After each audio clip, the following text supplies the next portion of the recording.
Yeah, well, a win does something for people's emotions and well-being that nothing else can do.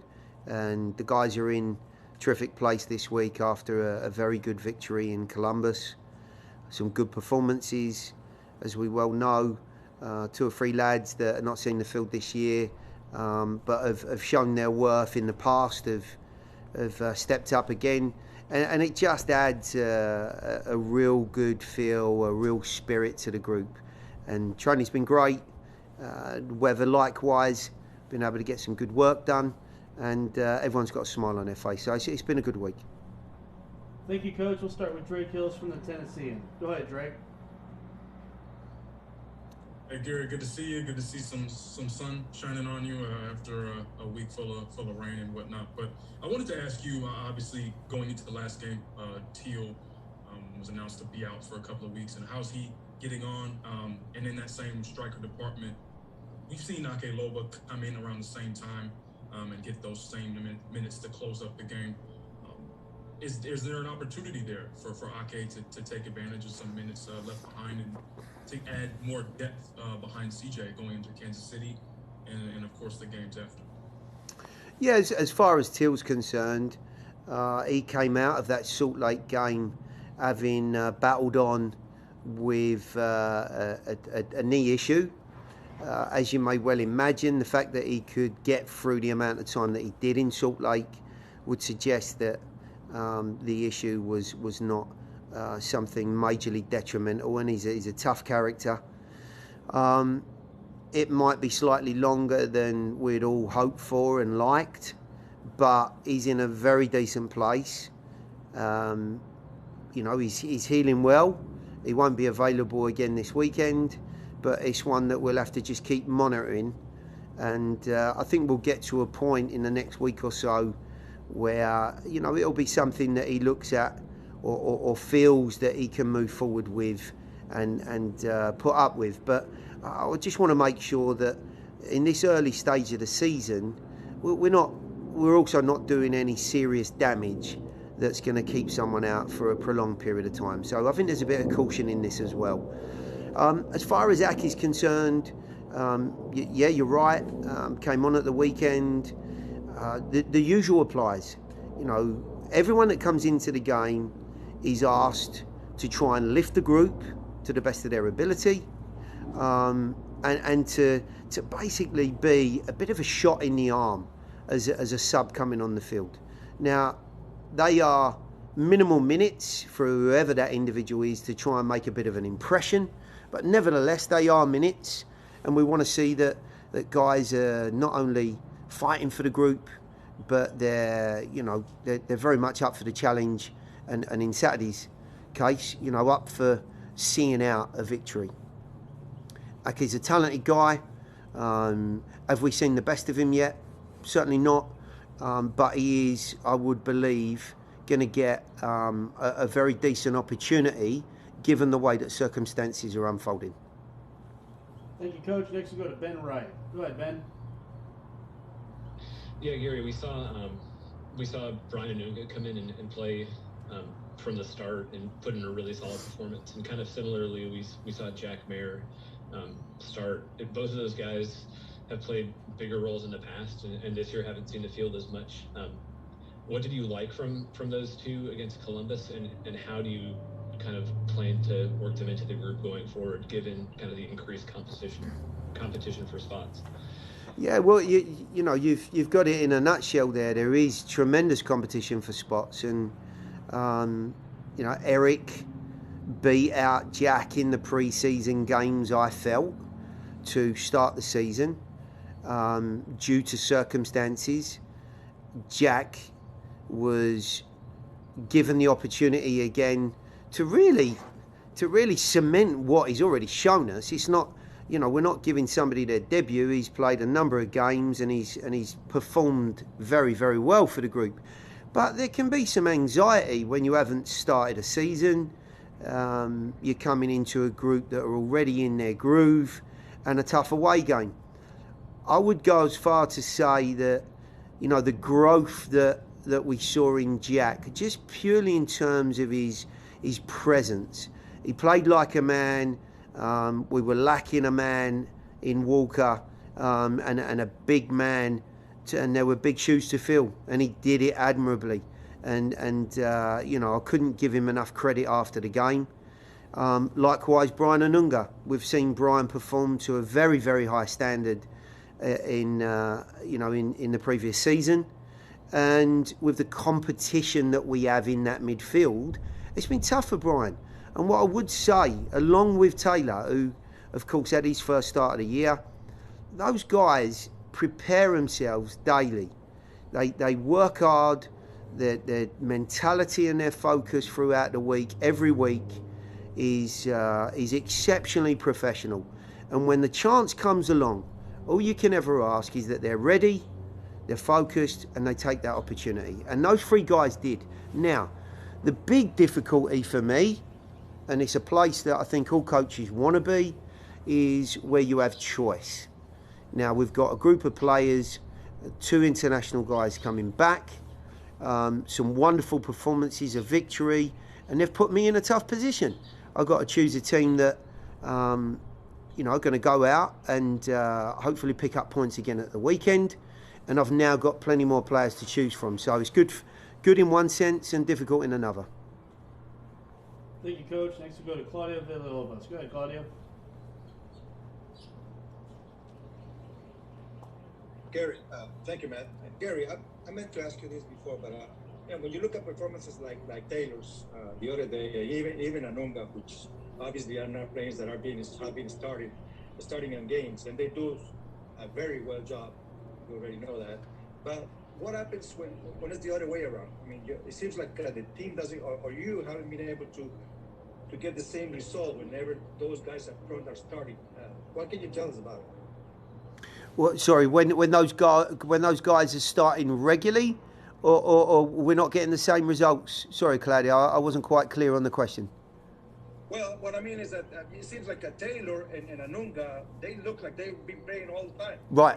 They yeah. And then when you see Akim, for instance, in Thai, not that they're not trying. I'm not saying that. It's just that they haven't been able. You just did. Yeah. You did say that. Well. When I say, I mean they're not trying. They're trying the best they can. I know. But what can you tell us about why is the reason they might not be able to actually accomplish what they really want in you? Well, look, I certainly think that there are a couple of hurdles that players have to jump. The first one is you have to impress the coach, certainly the coach, to be getting your opportunity in the team.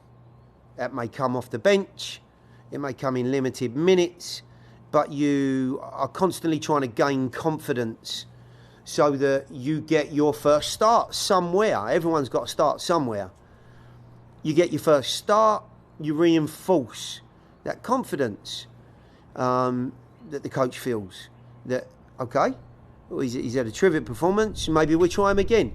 And the final hurdle that you've got to jump is consistency. And I think therein lies the key. When players are able to perform consistently at this top level in the US, then there's a much better chance, obviously, that you're going to be not only a mainline player, but you're going to be playing most weeks. And I think that's everyone's challenge. And if you look at the top guys, let's take Walker and Hanny and guys like Dags and Annabelle, they've proven over seasons that they're going to play, 30, 40 games to a very high level, and you can rely on those guys week in, week out. Now, I'm not saying that can't happen with the players that we're talking about, but in Jack's case, I think he's 23 now, Jack. He's obviously got time to mature as a centre-back. Brian's a little bit older. I think he's 25 now. So Brian's really got to be looking at that and saying, okay, how do I get myself in this team, for 20, 25 games this year? That's a really big challenge in the midfield that we have, but certainly achievable. But obviously a key component in that as well will be results. When the team does well and you do well, there's a much, much better chance of you playing regularly. So, look, as I said in the last question, I'm delighted that these guys have come in and played well. It gives me another option It puts pressure on the guys that were playing, and it creates a wonderful environment and competition every day. Thank you, Coach. We'll wrap up today's session with Drake Hills and Ben Wright. Go ahead, Drake. Yeah, a bit of a two-parter for me, Gary. I wanted to maybe switch base to Sporting. They haven't, unfortunately, had a couple of guys that obviously are part of their 11 with Kinda and Polito being out pretty much for large periods. But they haven't had the start that we're used to all seeing with KC. What does that look like in preparing for a team like that obviously have had a bit of a rocky start, but are going to be hosting you at home and are going to be wanting to turn that around? How do you prepare for that? And then secondly, just to follow up off of your answer previously, you talk about consistency and obviously making and taking advantage of the time that you do get, coming off the bench. Going back to Ake, what exactly does he have to go to achieve when he does get that time? What is he needing technically and perhaps tactically to grow that time frame from, whether it be getting 45 minutes this time or potentially getting a start? Okay, let me just take the Kansas one quickly. Honestly, the approach is no different to any other away game. You've pointed out that Kansas, I think you said there in the question, Kansas, I believe, are one of the most consistently good teams in MLS. Peter's been at the helm there for, I think, 14 years now. You don't last that long at any club unless you're doing a really good job, and that he has done. And this team, whilst a couple of their away performances have been tough and they've lost by the odd goal, are very, very capable. And they always find a way. And they are missing two very good attacking players in Polito and Kinda. But if you look at the guys coming in, if you look at the group that they have on the field and what they're capable of, it would be extremely naive of me or any of the players to expect anything other than an incredibly tough game. And I will tell you this, I don't know, and I've only been to their stadium on a couple of occasions, but I don't know that their fans would allow them to be anything other than competitive there, because that's what they are. They really do get behind their team, and I'm not sure they'd accept anything less than 100%. So it'll be an incredibly tough outing, whoever's on the field. That is a given.